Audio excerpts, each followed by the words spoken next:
تم پرندوں سے دل بہلایا کرو۔ سپاہ گری اس آدمی کے لیے ایک خطرناک کھیل ہے جو عورت اور شراب کا دل دادا ہو۔ یہ الفاظ اپریل 1175 میں صلاح الدین ایوبی نے اپنے چچا زاد بھائی خلیفہ الصالح کے ایک امیر سیف الدین کو لکھے تھے۔ ان دونوں نے صلیبیوں کو درپردہ مدد اور زر و جواہرات کا لالچ دیا اور صلاح الدین ایوبی کو شکست دینے کی سازش کی تھی۔ صلیبی یہی چاہتے تھے۔ انہوں نے حملہ کیا، الصالح اور سیف الدین نے ان کی مدد کی۔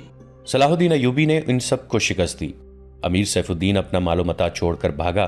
اس کی ذاتی خیمہ گاہ سے رنگ برنگے پرندے، حسین اور جوان رقاصائیں اور گانے والیاں، ساز اور سازندے اور شراب کے مٹکے برآمد ہوئے۔ صلاح الدین ایوبی نے پرندوں کو، ناچنے گانے والیوں اور ان کے سازندوں کو رہا کر دیا اور امیر سیف الدین کو اس مضمون کا خط لکھا: تم دونوں نے کفار کی پشت پناہی کر کے ان کے ہاتھوں میرا نام و نشان مٹانے کی ناپاک کوشش کی، مگر یہ نہ سوچا کہ تمہاری یہ سازش عالم اسلام کا بھی نام و نشان مٹا سکتی ہے۔ تم اگر مجھ سے حسد کرتے تھے تو مجھے قتل کرا دیا ہوتا۔ تم مجھ پر 2 قاتلانہ حملے کرا چکے ہو، دونوں ناکام رہے۔ اب ایک اور کوشش کر دیکھو، ہو سکتا ہے کامیاب ہو جاؤ۔ اگر تم مجھے یہ یقین دلا دو کہ میرا سر میرے تن سے جدا ہو جائے تو اسلام اور زیادہ سربلند ہوگا، تو رب کعبہ کی قسم میں تمہاری تلوار سے اپنا سر کٹواؤں گا اور تمہارے قدموں میں رکھ دینے کی وصیت کروں گا۔ میں تمہیں صرف یہ بتا دینا چاہتا ہوں کہ کوئی غیر مسلم مسلمان کا دوست نہیں ہو سکتا۔ تاریخ تمہارے سامنے ہے، اپنا ماضی دیکھو۔ شاہ فرینک اور ریمانڈ جیسے اسلام دشمن صلیبی تمہارے دوست صرف اس لیے بنے کہ تم نے انہیں مسلمانوں کے خلاف میدان میں اترنے کی شے اور مدد دی تھی۔ اگر وہ کامیاب ہو جاتے تو ان لوگوں کا اگلا شکار تم ہوتے، اور اس کے بعد ان کا یہ خواب بھی پورا ہو جاتا کہ اسلام صفحہ ہستی سے مٹ جائے۔ تم جنگجو قوم کے فرد ہو، فن سپاہ گری تمہارا قومی پیشہ ہے۔ ہر مسلمان اللہ کا سپاہی ہے، مگر ایمان بنیادی شرط ہے۔ تم پرندوں سے ہی دل بہلایا کرو۔ سپاہ گری اس آدمی کے لیے ایک خطرناک کھیل ہے جو عورت اور شراب کا دل دادا ہو۔ میں تم سے درخواست کرتا ہوں کہ میرے ساتھ تعاون کرو اور میرے ساتھ جہاد میں شریک ہو جاؤ۔ اگر یہ نہ کر سکو تو میری مخالفت سے باز آ جاؤ، میں تمہیں کوئی سزا نہیں دوں گا۔ اللہ تمہارے گناہ معاف کرے، آمین۔ صلاح الدین ایوبی۔ ایک یورپی مورخ لین پول لکھتا ہے کہ صلاح الدین ایوبی کے ہاتھ جو مال غنیمت لگا اس کا کوئی حساب نہیں تھا۔ جنگی قیدی بھی بے انداز تھے۔ صلاح الدین ایوبی نے تمام تر مال غنیمت 3 حصوں میں تقسیم کیا۔ ایک حصہ جنگی قیدیوں میں تقسیم کر کے انہیں رہا کر دیا، دوسرا حصہ اپنی سپاہ اور غریبوں میں تقسیم کیا اور تیسرا حصہ مدرسہ نظام الملک کو دے دیا۔ اس نے اسی مدرسے سے تعلیم حاصل کی تھی، نہ خود کچھ رکھا نہ اپنے کسی جرنیل کو کچھ دیا۔ اس کا نتیجہ یہ ہوا کہ جنگی قیدی جن میں سے بہت سے مسلمان تھے اور باقی غیر مسلم رہا ہو کر صلاح الدین ایوبی کے کیمپ میں جمع ہو گئے اور اس کی اطاعت قبول کر کے اپنی خدمات اس کی فوج کے لیے پیش کر دیں۔ ایوبی کی کشادہ نظری اور عظمت دور دور تک مشہور ہو گئی۔ اس سے پہلے حسن بن صباح کے پر اسرار فرقے فدائی، جنہیں یورپی مورخوں نے قاتلوں کا گروہ لکھا ہے، صلاح الدین ایوبی پر 2 بار قاتلانہ حملے کر چکے تھے، لیکن خدائے ذوالجلال کو اپنے اس عظیم مرد مجاہد سے بہت کام لینا تھا۔ دونوں بار ایک معجزہ ہوا کہ اسلام کا یہ محافظ بال بال بچ گیا۔ اس پر تیسرا قاتلانہ حملہ اس وقت ہوا جب وہ اپنے مسلمان بھائیوں اور صلیبیوں کی سازش کی چٹان کو شمشیر سے ریزہ ریزہ کر چکا تھا۔ امیر سیف الدین میدان سے بھاگ گیا، مگر وہ صلاح الدین ایوبی کے خلاف حسد اور کینے سے باز نہ آیا۔ اس نے حسن بن صباح کے قاتل فرقے کی مدد حاصل کر لی۔ یہ فرقہ ایک مدت سے اسلام کی آستین میں سانپ کی طرح پل رہا تھا۔ اس کا تفصیلی تعارف بہت ہی طویل ہے۔ مختصر یہ کہ جس طرح زمین سورج سے الگ ہو کر گناہوں کا گہوارہ بن گئی ہے، اسی طرح حسن بن صباح نام کے ایک آدمی نے اسلام سے الگ ہو کر نبیوں اور پیغمبروں والی عظمت حاصل کرنے کا منصوبہ بنایا۔ وہ اپنے آپ کو مسلمان ہی کہلاتا رہا اور ایسا گروہ بنا لیا جو طلسماتی طریقوں سے لوگوں کو اپنا پیروکار بناتا تھا۔ اس مقصد کے لیے اس گروہ نے نہایت حسین لڑکیاں، نشہ آور جڑی بوٹیاں، ہپنوٹزم اور چرب زبانی جیسے طریقے اختیار کیے۔ بہشت بنائی جس میں جا کر پتھر بھی موم ہو جاتے تھے۔ اپنے مخالفین کو ختم کرنے کے لیے قاتلوں کا ایک گروہ تیار کیا۔ قتل کے طریقے خفیہ اور پر اسرار ہوتے تھے۔ اس فرقے کے افراد اس قدر چالاک، ذہین اور نڈر تھے کہ بھیس اور زبان بدل کر بڑے بڑے جرنیلوں کے باڈی گارڈ تک بن جاتے تھے، اور جب کوئی پر اسرار طریقے سے قتل ہو جاتا تھا تو قاتلوں کا سراغ ہی نہیں ملتا تھا۔ کچھ عرصے کے بعد یہ فرقہ قاتلوں کا گروہ کے نام سے مشہور ہو گیا۔ یہ لوگ سیاسی قتل کے ماہر تھے، زہر بھی استعمال کرتے تھے جو حسین لڑکیوں کے ہاتھوں شراب میں دیا جاتا تھا۔ بہت مدت تک یہ فرقہ اسی مقصد کے لیے استعمال ہوتا رہا۔ اس کے پیروکار فدائی کہلاتے تھے۔ صلاح الدین ایوبی کو نہ حسین لڑکیوں سے دھوکہ دیا جا سکتا تھا، نہ شراب سے۔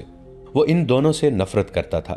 اسے قتل کرنے کا یہی ایک طریقہ تھا کہ اس پر قاتلانہ حملہ کیا جائے۔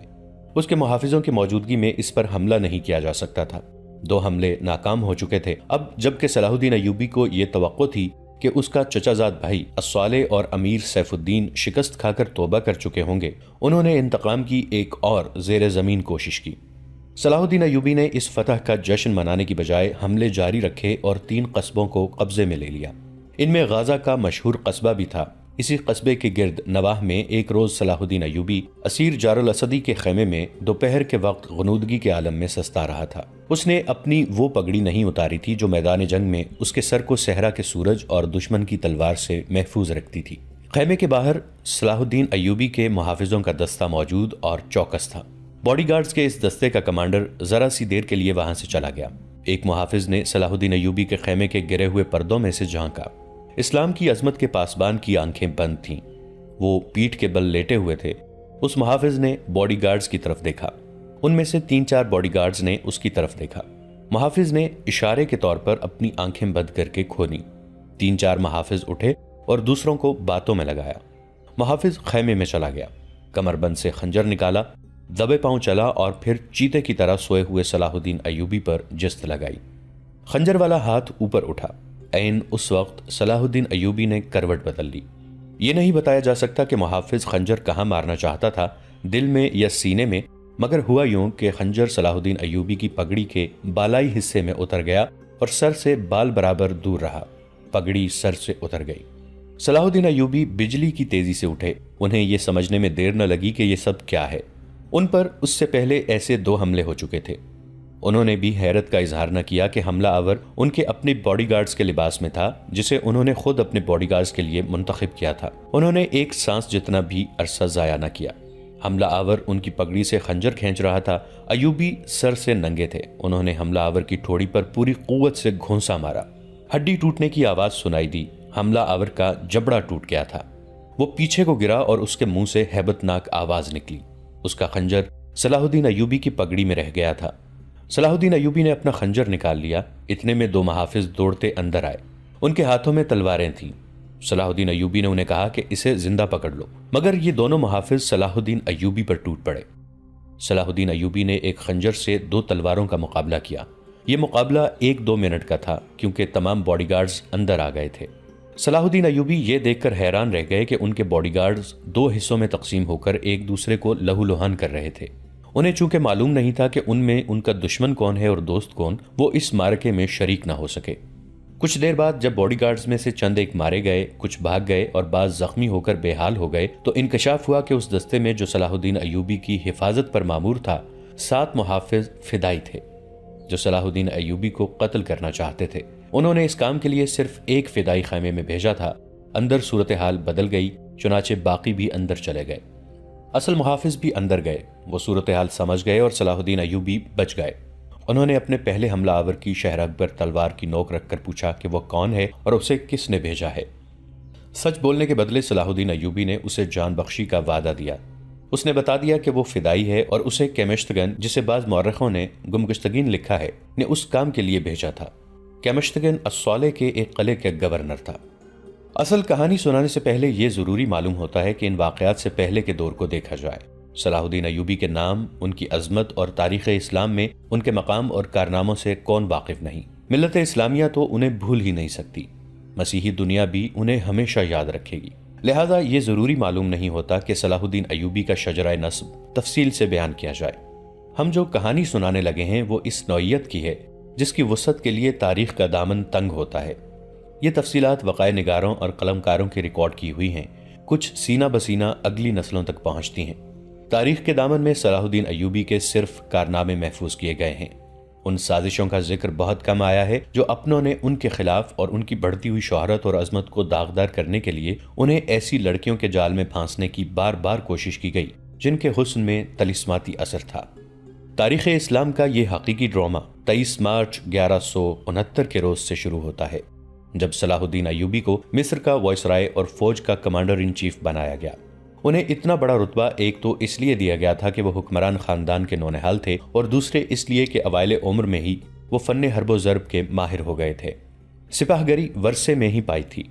ان کے ذہن میں حکمرانی کے معنی بادشاہی نہیں، اسلام کی پاسبانی اور قوم کی عظمت اور فلاح و بہبود تھی۔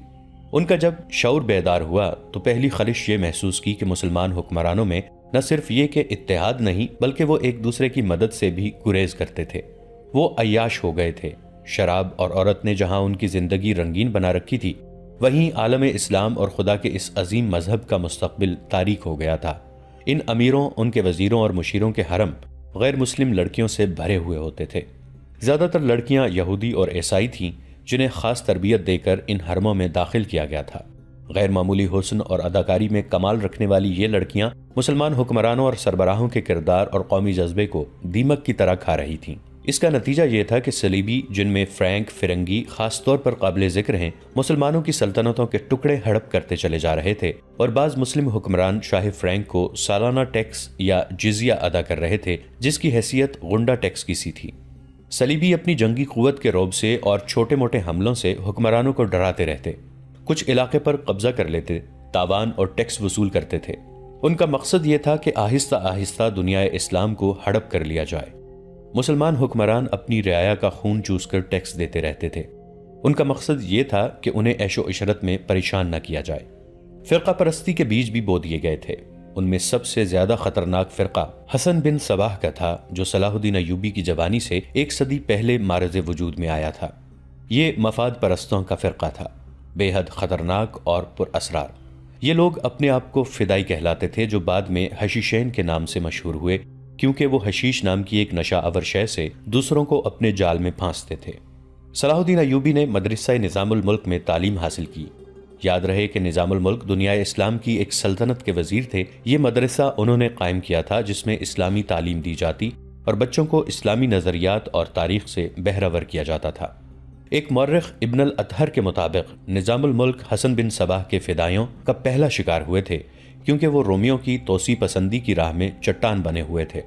رومیوں نے 1091 عیسوی میں انہیں فدائیوں کے ہاتھوں قتل کرا دیا۔ ان کا مدرسہ قائم رہا۔ صلاح الدین ایوبی نے وہیں تعلیم حاصل کی۔ اسی عمر میں انہوں نے سپاہ گری کی تعلیم اپنے بزرگوں سے لی۔ نور الدین زنگی رحمۃ اللہ علیہ نے انہیں جنگی چالیں سکھائیں، ملک کے انتظامات کے سبق دیے اور ڈپلومیسی میں مہارت دی۔ اس تعلیم و تربیت نے ان کے اندر وہ جذبہ پیدا کر دیا جس نے آگے چل کر انہیں صلیبیوں کے لیے بجلی بنا دیا۔ اوائل جوانی میں ہی انہوں نے وہ ذہانت اور اہلیت حاصل کر لی تھی جو ایک سالار اعظم کے لیے ضروری ہوتی ہے۔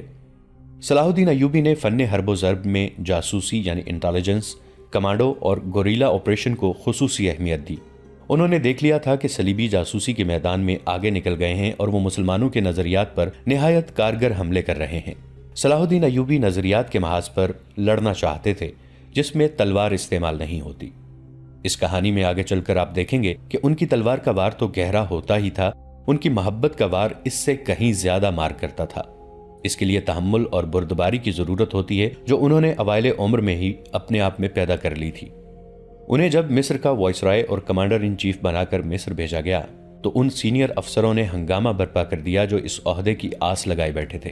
ان کی نگاہ میں صلاح الدین ایوبی ابھی طفل مکتب تھا، مگر اس طفل مکتب نے جب ان کا سامنا کیا، اس کی باتیں سنی تو ان کا احتجاج سرد پڑ گیا۔ مورخ لین پول کے مطابق صلاح الدین ایوبی ڈسپلن کے بڑے ہی سخت ثابت ہوئے۔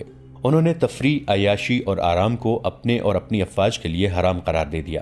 انہوں نے اپنی دماغی اور جسمانی قوتوں کو صرف اس مقصد پر مرکوز کر دیا کہ سلطنت اسلامیہ کو مستحکم کرنا ہے اور صلیبیوں کو اس سرزمین سے نکالنا ہے۔ فلسطین پر وہ ہر قیمت پر قبضہ کرنا چاہتے تھے۔ انہوں نے یہی مقاصد اپنی فوج کو دیے۔ مصر کا وائسرائے بن کر انہوں نے کہا، خدا نے مجھے مصر کی سرزمین دی ہے، اس کی ذات باری مجھے فلسطین بھی ضرور عطا کرے گی۔